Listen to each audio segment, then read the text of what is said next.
Just look at this. Almost 8 tons of German high alloy steel. A threat to any enemy. The most powerful gun in World of Tanks. Thousands dream of it. Millions tremble before it. But sometimes, even this gun can't compensate for the outstanding skills of a player. Didn't penetrate their armor. To avoid this happening too often, today we'll talk about armor penetration.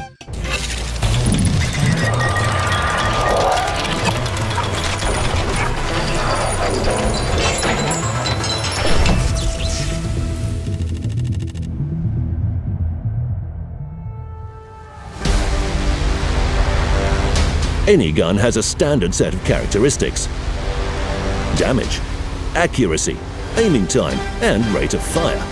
But all this is useless if you're unable to penetrate the armor. We didn't even scratch. To fire effectively, you should learn how penetration mechanics work. That one didn't go through. Understand their principles. Let's start with some theory from our confidential informant. Every shell in the game has its penetration capability.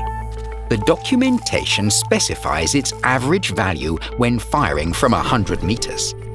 The actual penetration can be 25% higher or lower. The damage caused is calculated in a similar manner. Thanks, CI. Let's go further and have a small experiment. We'll take 2 T-57 Heavy and 2 AMX tanks. This choice is not accidental. Both vehicles feature 120mm guns, equal average damage, and almost the same penetration with armor-piercing and high-explosive shells. The key difference is the type of premium shells they have. The AMX features armor-piercing composite rigid shells, and the T-57 Heavy can fire high-explosive anti-tank shells. The targets are placed not far from our vehicles. I don't think any of the tanks will have problems penetrating their armor, but let's see. The first tank fires an AP shell, the second shoots an APCR shell, the third vehicle goes for a heat shell, and the fourth fires an HE shell. None of them had a problem. Let's make the task more complicated. We'll put the targets behind cover and repeat the experiment. As you can see, the result is a bit different. The HE shell dealt only splash damage, and the heat shell got stuck in the fence. But this isn't over yet. Now we're going to remove the obstacles and take the target a bit further away. The guns fire and the result is different again. Few people realize that different shell types would be best for firing at the same target in different situations. To do this correctly, you need some theory. As you know, there are 4 shell types, each with its unique properties. The main shell type used by most tanks is the armor-piercing shell. These shells fly quickly, but their penetration capability slightly reduces with distance. Their penetration capability also reduces when they hit a destructible object, like a fence or a vehicle. The fastest shells are APCR ones. Only weekends pass by faster. APCR shells can go through fences too, but with distance they lose their penetration capacity more than AP shells. The heat shell is a different story. Its penetration capability doesn't depend on the range and remains the same along its entire trajectory. But this comes at a price. This shell is the slowest one. And if it hits a fence, it won't go any farther. HE shells fly almost as fast as AP ones, and they don't lose their penetration power with distance. After hitting any object, an HE shell detonates, and its fragments can damage a vehicle nearby. In addition, these shells have the highest potential damage and the lowest penetration capability. And now let me give you some pieces of advice. If you want to cause damage through fences, fire AP shells or APCR shells. To fire at a slow and well-armored vehicle located far away, you'll hardly find anything better than the heat shell. If you take a shot at scouts from a long distance, the ideal choice is the APCR shell. And if your enemies are paper thin, send them some high-explosive parcels. And some more tips. Any destructible building consists of sections. If you want to destroy the building quickly, fire an HE shell at the joint between these sections. You can also use an HE shell to knock down a tree. Or knock off the base capture without exposing yourself to enemy fire. With a large caliber HE shell, you can even shoot down an aeroplane. That last one is a joke, of course, but the rest work. So, we already know how shells fly, but what about all these hits, ricochets, penetrations, and non-penetrations? That's simple. We have two parameters: shell penetration capacity and armor thickness. Both are measured in millimeters. If the first number is higher than the second one, the enemy receives damage. Arithmetic, first grade. However, this is true when the shell hits the armor at a right angle. In other cases, the penetration power is calculated differently. Let's take a point on the armor and draw a tangent and a normal through it. Speaking simply, a perpendicular line. The shell's angle of entry is an angle between the normal and the projectile's trajectory. In this case, the shell has to penetrate a much thicker layer of armor. The relative armor is calculated as the ratio of the nominal armor thickness to the cosines of the entry angle. The smaller this angle is, the higher the chance of penetrating the armor, and vice versa. Geometry, 7th grade. That's why you shouldn't always fire rapidly. Sometimes it's better to wait a few seconds and fire with certainty. Each vehicle has its weak spots. Normally, these are the cupola, driver's hatch, and lower glacis plate. However, if there isn't any chance to choose, the theory will help you again. To ensure higher shell effectiveness, the design of shells allowed them to shift, adjusting to the normal vector. This resulted in thinner relative armor. This effect is called shell normalization. The normalization angle for AP shells is 5 degrees. The normalization angle for APCR shells is 2 degrees. Heat shells are not subject to normalization at all. Neither are HE shells.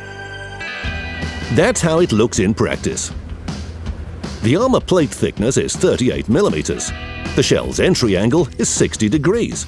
In this case, the thickness of the relative armor is 76 millimeters, which is 1 millimeter thicker than the maximum allowed penetration capability of the shell. However, we know that AP shells normalize by 5 degrees. Due to this, the relative armor thickness decreases, which gives us an opportunity to penetrate the vehicle's armor. Not each time, but still. But there's more than that. Using a high caliber will allow... And now we will talk about one of the main axioms of armor penetration mechanics, the 2 calibers rule. This rule says, if the shell caliber is more than twice the nominal armor thickness, the shell's shift angle to the normal vector increases according to the formula. So, if you use a higher caliber, the normalization factor will greatly increase. The target, the angle, and the armor penetration performance is the same. But the shell has to pierce 50 millimeters of armor instead of 66 millimeters. Now, each shot results in damage. But that's too simple. Let's increase the angle. It's still able to penetrate, but wait. What do we have here? Ricochet. By the way, talking of ricochets, AP shells and APCR shells ricochet at an angle of 70 degrees or more, losing 25% of their penetration capability. Heat shells ricochet at an angle of more than 85 degrees with no loss to their penetration capability. HE shells don't ricochet at all. And now it's high time for another important axiom in World of Tanks, the 3 calibers rule. it only applies to AP shells and APCR shells and says the following. If the shell caliber is more than thrice the nominal armor thickness, there will be no ricochet. Whatever the thickness of the relative armor, the shell will attempt to penetrate it at any angle. Whoa, easy. In summary, if the angle is more than 70 degrees, there's no point in using AP shells or APCR shells, unless you're trying to aim at an enemy vehicle hiding behind a building, or you're firing from a really big gun. If you use heat shells, you can fire at even greater angles. However, note that this type of shell doesn't normalize, and it will have to pierce the whole thickness of the relative armor. So don't be too surprised if you hear, "We didn't penetrate their armor." We didn't penetrate their armor.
And now, a few words about one painful issue.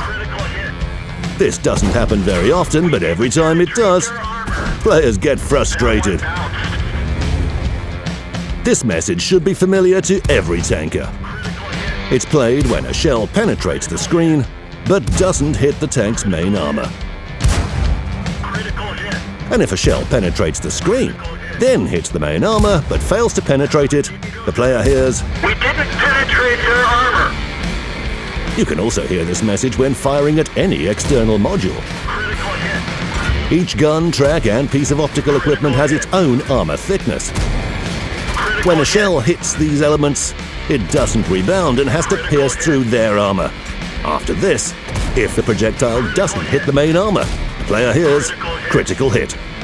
And if it actually hits the main armor without penetrating it, the firer hears, we didn't penetrate their armor. Penetrate their armor. Of course, there are other situations when you may hear these messages, but we've discussed the most frequent. That's all for today. Remember, you can research a top vehicle, mount the most expensive equipment and consumables, or even fire premium shells. But if you don't learn how to effectively penetrate enemy vehicles, the only thing left is to rely on your skillful comrades. If you want to know more about what happens to a shell after it penetrates the armor, click the like button and leave your comments. We'll make a video. Use these mechanics and win some battles.